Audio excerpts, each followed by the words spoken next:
In my first video on fitting a plug, I showed you different types of plugs and the reasons why you might need to fit a plug, and also I explained why I felt the need to make a video about fitting a plug.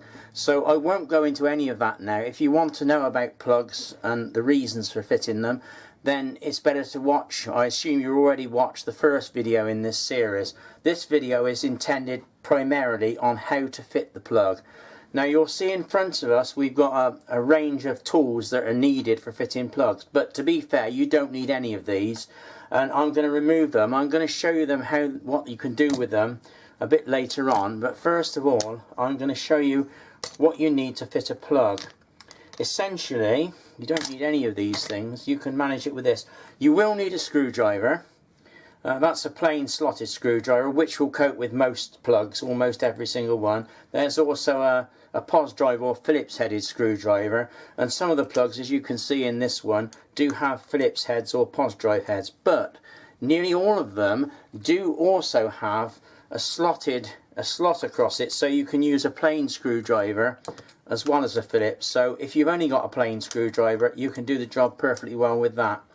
Now, the first thing we've got to learn about before you can fit a plug is to strip the cable. So we'll just move that away, and I'm talking about this, to do this.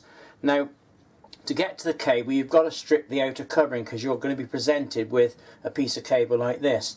Now, the normal way to do it, if you've got a pair of these snips, for donkey's years we used to do it this way. I'm just going to move the camera a bit, and you just carefully snip around the outer, like I'm doing here, with the snips, being careful. You get used to doing this over years of practice, and you just snip through the outer and just bend it like this, and gradually you'll find that it's more difficult to explain than it is to do. You'll find that the outer will come off like that, okay? And if you just bend it a few times and pull it, which is not a very good example, this is quite tight, you can actually do that. If you do it carefully, with a bit of practice, you can cut the outer off without damaging the inners. You have to be careful you don't cut into the inner core and reveal the wires, because obviously that isn't right. It could be dangerous and you can't fit a plug properly like that. So that's the one way. Now, if you haven't got some of these, it is possible to do it with a knife. So we'll cut that off, and I've got this end here. If you get a knife, you can use a Stanley type knife like this, or any cutting knife, or even a sharp kitchen knife, and all you do, you just put that around the cable like that. You can simply roll it along like that, putting a little bit of pressure on the top, not too much. Just go around it with a knife, cutting the outer, and then bend it like so. I haven't cut through very much there, but you can see it's just gone like that, and pull it off. So that is the two ways of stripping the outer off. Now, if you want to know a better way still, it's this, and I've done another video about this simple little tool that I've got here. It's called a strip and fit. I've had these for over 25 years, and they're a brilliant little tool. They are still available. I've seen them advertised at various places, and what you do is this, the hole there, I'm not going to go into it in detail because I've covered it in the video, but that cuts the cable off and needs a neat end. To strip the outer off, you just poke it through that hole there and turn in the direction of the large arrow on the outer casing like this. Just go around a couple of times, pull it off, bend it, and that'll take the outer off, and now we're down to what we did with the knife or with the snips, but it's much neater and easier to use, but you don't have to have that. Anyway, having done that, we'll go to the plug top, and I'll show you the actual plug. In the plug top, you'll find there are two types of cable retention. You've got the two screws there, which tighten this cable clamp here that holds the cable under there that stops the cable from pulling out. On this type, it's the same basic plug, but instead of having two screws, it's got a little clamp that grips the cable, and you simply press it in like that and it stops it pulling out. Personally, I prefer this type, so this is the type I'm going to fit, but those are quite simple to use. So first of all, take the top off. That's just one screw in the centre, using either your Phillips driver or your plain driver. Take the top off the plug, and you'll notice the fuse on this side, and the live wire, or brown, goes to the side where the fuse is. The blue wire goes into this side, or the neutral, and the green and yellow goes into the earth at the top. Now some appliances won't have the earth, they're double insulated, so for that you could ignore what I'm saying about the earth, but the earth is important to get correct. So you've got the plug open, run back all of the screws into the plug so that you clear the hole in the pin so you can put the cable in without taking the screw right out, because it's fiddly to get back in. So there you've got that. Take one of the screws out of the clamp. I usually do this one on this side. Take the screw right out and just bend the clamp back out of the way like that. Just show you that closer up so you can see. Right. Okay. Then the next step is to take the cable that you've already stripped back and measure up and see how much. In this case, as I was showing, I haven't left those long enough for what I'm going to do. It's long enough for the neutral and the live, but it's not really long enough for the earth, so I'm going to strip that back a little bit more to do it properly. It's better to make it a little bit longer than you need it rather than short. You don't want it too short and you don't want it just right, so make it longer and then you've got something to play with.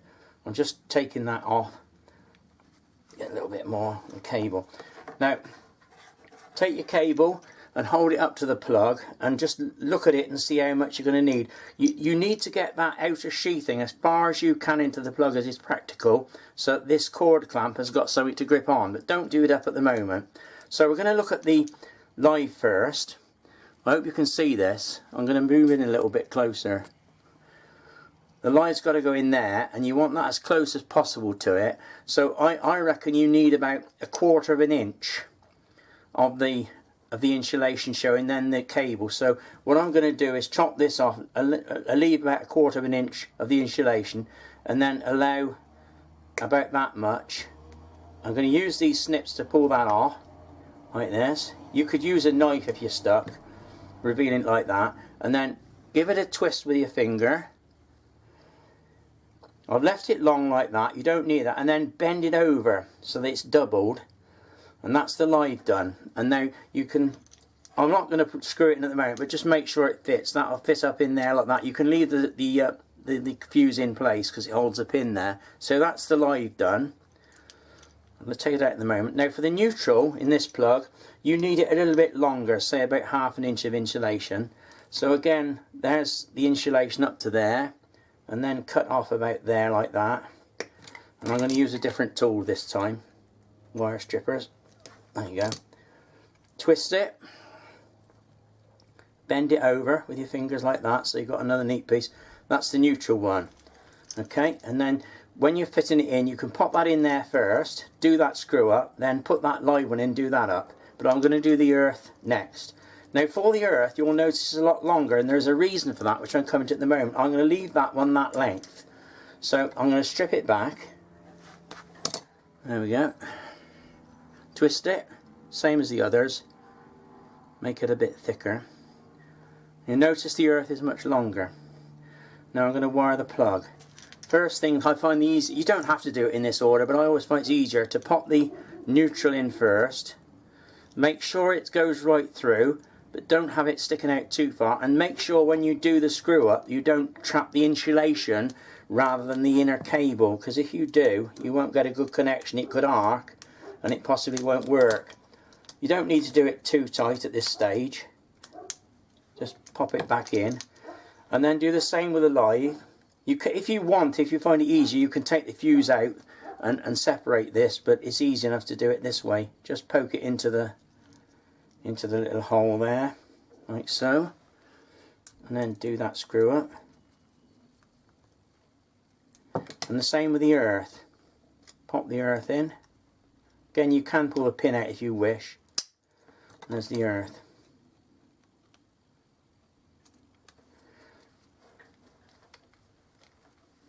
Do that one up. Now we'll do the cord clamp. It goes over there. The clamp can go on 2 ways. For a thicker cable, you put it on that way. And if you've got a thinner cable, then you can use the other side. So we'll just do that up.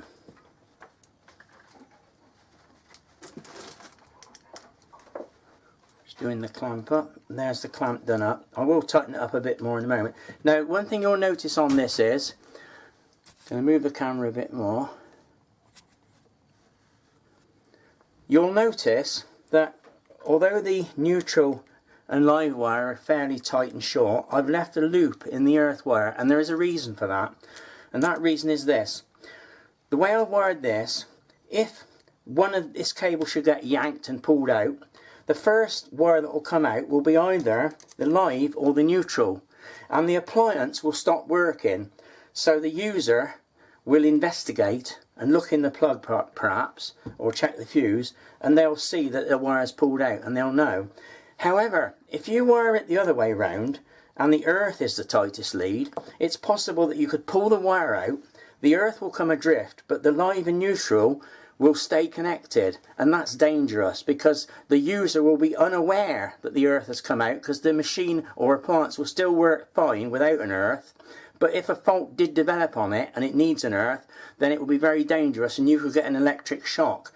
So it's always, in my view, important to leave the earth wire a little longer for safety reasons, because obviously if that pulls out, you won't know about it. But if either of the others pull out first, you will, and you'll examine it and find. So you really don't want the earth wire out. Having done that, just go further tighten the screw just to make sure they're nice and tight. Okay, they're okay. And then we're ready to put the top on. We've already spoken about the fuse rating in the earlier video. If you want to know about that, watch my earlier video, so I won't go into that again. I've still got to tighten this up a little bit, but it's easier to put the top on first to do it up. Tighten the middle screw up, and then when you've done that, I'll move the camera a bit, you can't see very well. Then you can tighten the cord clamp screws just a little bit more, like that. And there we have it. There's another one here that I've already done earlier, just to show you. There we go, that one's got a 3 amp fuse in. Again, you can see in this one that I've actually put the earth wire, I left a nice loop in the earth wire, so again, if either of those pull out, the customer will investigate. But if it was the other way around and the earth pulled out, the customer would know nothing about it, although the appliance will be unsafe. So always remember, the earth is the most important wire because it's there for safety reasons, so make that one longer. So that's that one. I've explained about the cord clamps. This is a different cord clamp, and there are different sorts of plugs and things. The only other thing I was going to mention was these various cable strippers. If you just wanted to find out how to wire a plug, well, I've done all that, so you can turn off now if you want, but I was just going to show people all the various types of strippers and that are available. I'm just going to take the outer casing off there. As I explained, you can do this with a knife. Some people will do that. And you could even do the screws up with a knife if you're desperate, but it's easier if most people have a screwdriver of some sort. So having stripped that, I'm just going to show you the various tools. There's this one.